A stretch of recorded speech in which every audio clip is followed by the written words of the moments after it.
Sportscast December 6th. Welcome to another episode. If you haven't yet, please subscribe in all our channels, Periscope, YouTube, and iTunes and Facebook. And if you're in iTunes, please leave a rating and a review.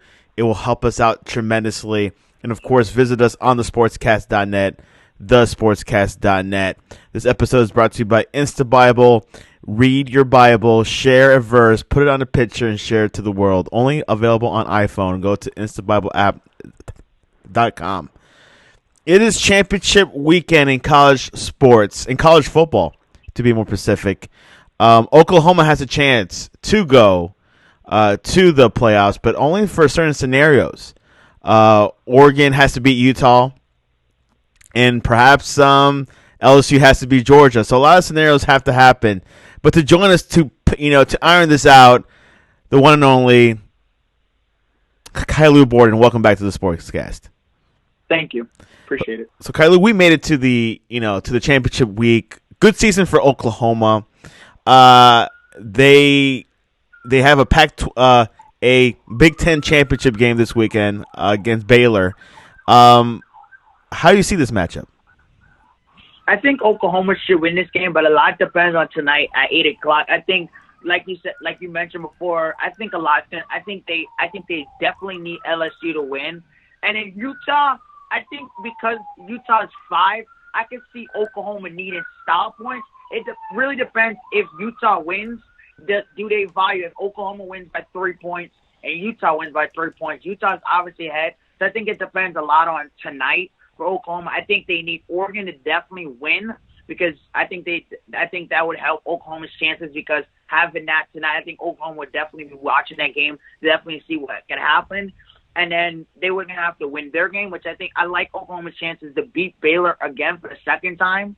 There's a lot of talk about maybe Baylor could slip in if LSU wins and Utah potentially loses. But I like Oklahoma's chances against Baylor. But we'll see tonight against Utah and Oregon. I think we'll see how thing, and then at 4, LSU is also going to need to beat Georgia. So we should see how that plays out. But I like Oklahoma's chances against Baylor. They just need those two other outcomes to play out for them. The Big 12 teams aren't going to fully know what their college football playoff situation is when the ball is kicked off, but they'll have some idea where they stand. The Pac-12 championship, like Caillou mentioned, is tonight, so at least they'll know whether or not Utah is won. If the Utes lose, this might be a college football playoff quarterfinal game with the winner taking the 4th spot if, and this is the unknown, LSU beats Georgia in the SEC championship, or if Utah wins, the Big 12 champion will know how impressive it has to make the college football playoffs committee swoon. Do you think Utah has enough to beat Oregon tonight?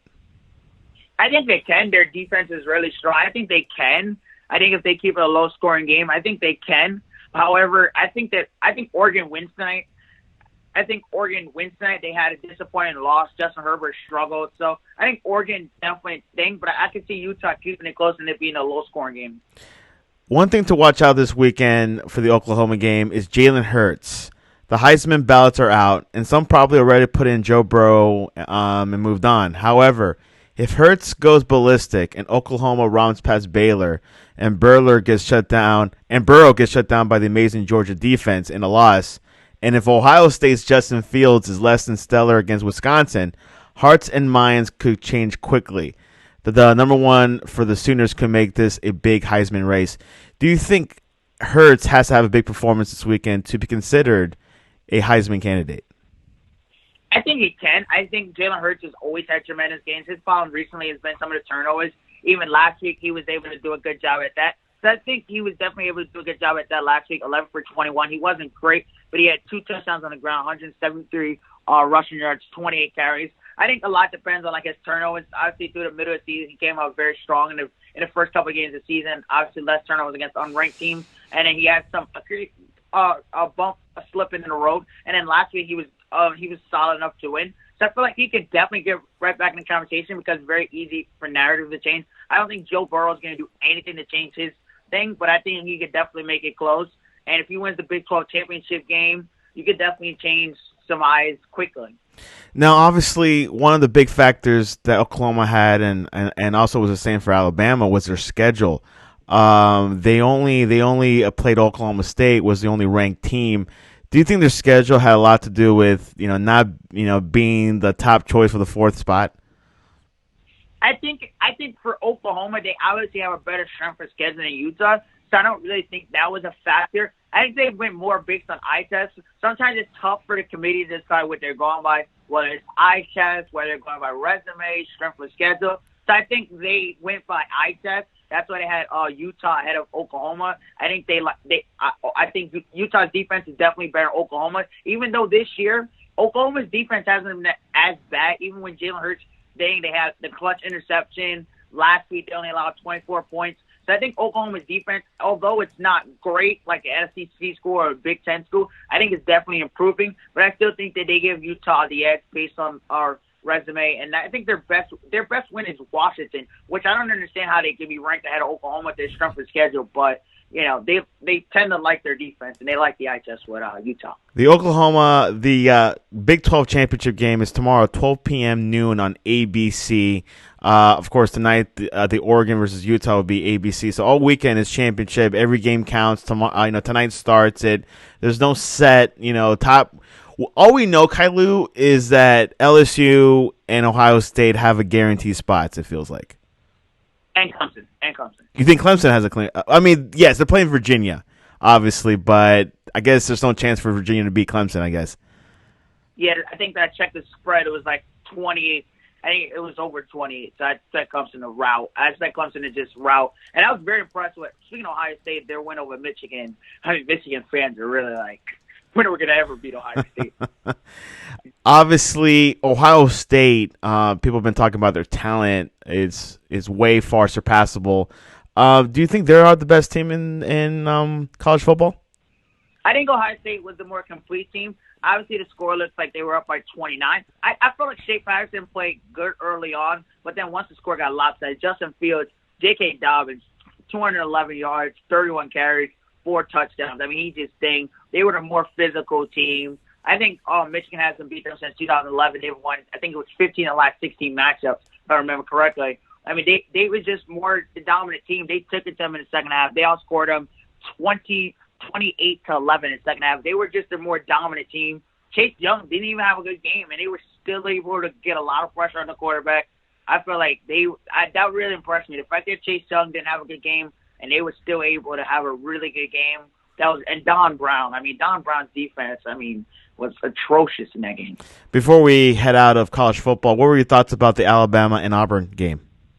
I thought it was very, very, very, very entertaining, having me on the edge of my seat. I felt like Mac Jones' stat line is a little better than he actually played. There was a lot of check down plays, not to give him a lot. He's the backup quarterback. I felt like Jalen Waddle really had a good game, which helped them. They had a short field a couple of times.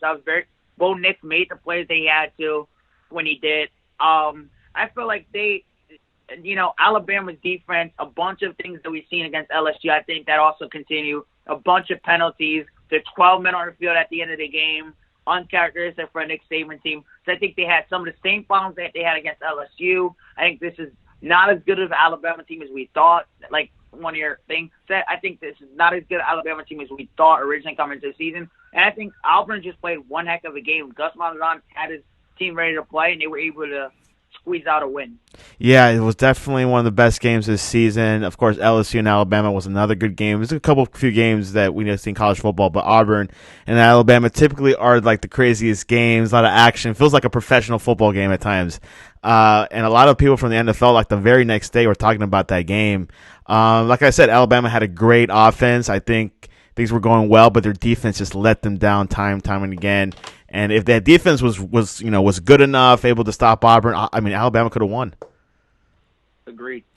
Let's move on to the NBA. Breaking news: the New York Knicks has let go of David Fizdale today. The Knicks lost 8 straight games, including a 129-92 loss to Denver on Thursday night that dropped the team to an Eastern Conference worst 4-18, which is tied for the worst record in franchise history. Caillou is a New Yorker. Is this a surprise to you? No, it's not a surprise. The Knicks have had 13 coaches since 2001. This is going to be the 13th coach under the James Dolan era. There's a reason why the Knicks aren't winning. Teams like the Patriots, Teams like the Spurs, teams like Alabama, good management always wins. The Knicks have the worst winning percentage in the last 20 years. The Knicks win percentage is 400. The Hornets and the Bobcats is 417. The Timberwolves is 422. And the Wizards are 428. Dave Fizdale went 21-83, a 20.2% win percentage, the worst in Knicks history. This isn't a surprise to me. They lost. They're the 17th in NBA history to lose consecutive games by 35-plus points since the 2016-2017 Hawks. This isn't really a surprise to me. I think that this was a long time coming. I don't think it's all Fizdale's fault. I think their roster was poorly constructed. Taj Gibson, Julius Randle, Kevin Knox is not getting any minutes.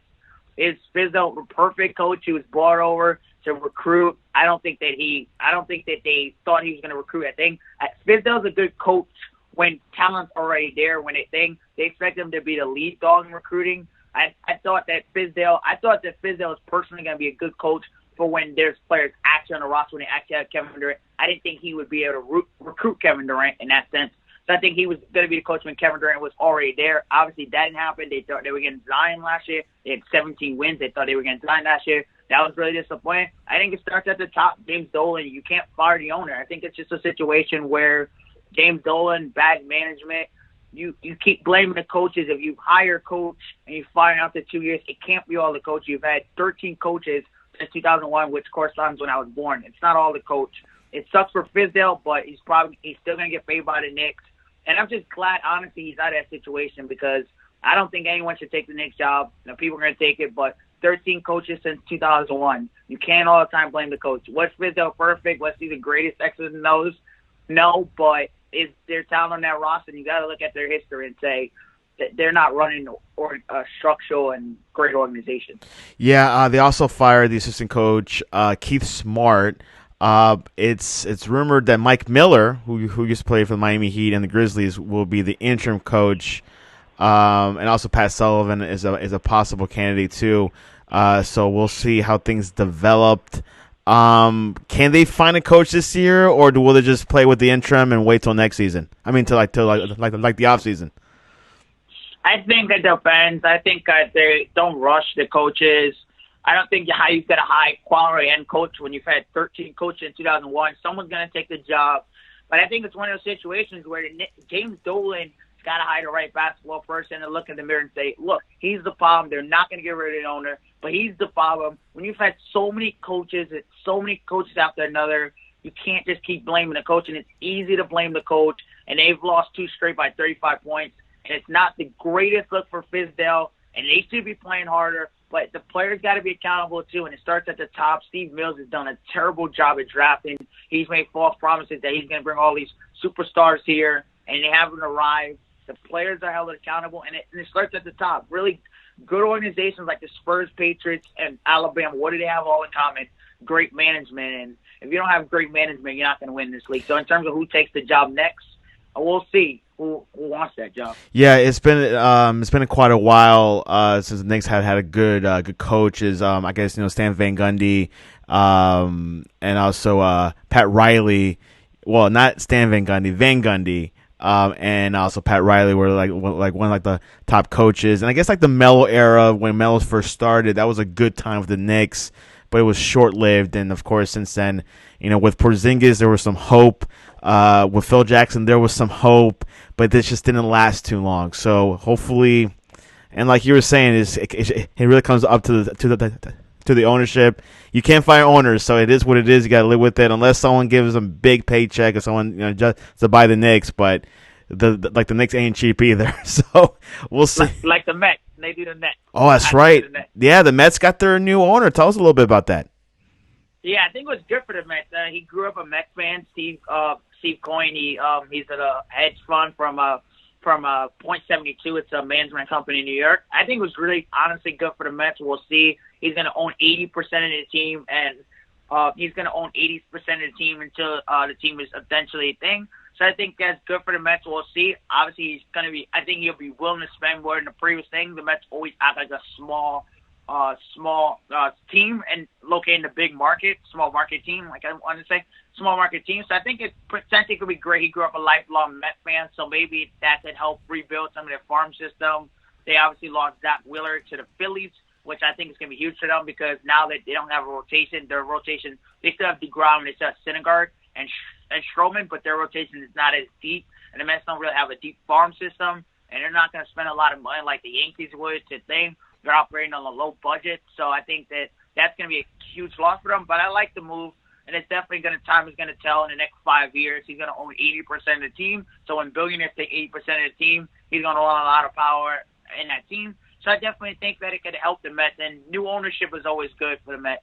They need it. Yeah, absolutely. I know Mets have not been having a rosy past couple of years, but hopefully this new change will be good for the Mets and maybe bring some championships or bring some good stats coming on. Due to scheduling today, we have to close out, so ready for game predictions.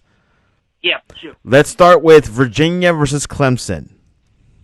Clemson by 4 touchdowns. Clemson by 4 touchdowns. Oregon versus Utah tonight, 8 p.m. I think this one's going to be very close. However, I got Oregon by a touchdown. Oregon. It's funny because a lot of people are picking Oregon. I think I think Vegas is choosing Oregon too. Yeah, I've seen that too. Ohio State versus Wisconsin. I think Ohio State wins this. I think they continue to roll. I don't think they want to drop to 4 or 2 or 3. I think they continue to just roll. Ohio State is considered definitely the best team, but we'll see if they could do it in the playoffs. The Big 12 championship.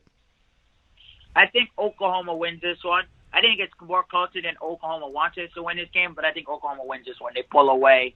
I think they win this one by like 12 or 13 points. I think they win this by a touchdown and 2 field goals. SEC championship, Georgia versus LSU. Interesting matchup.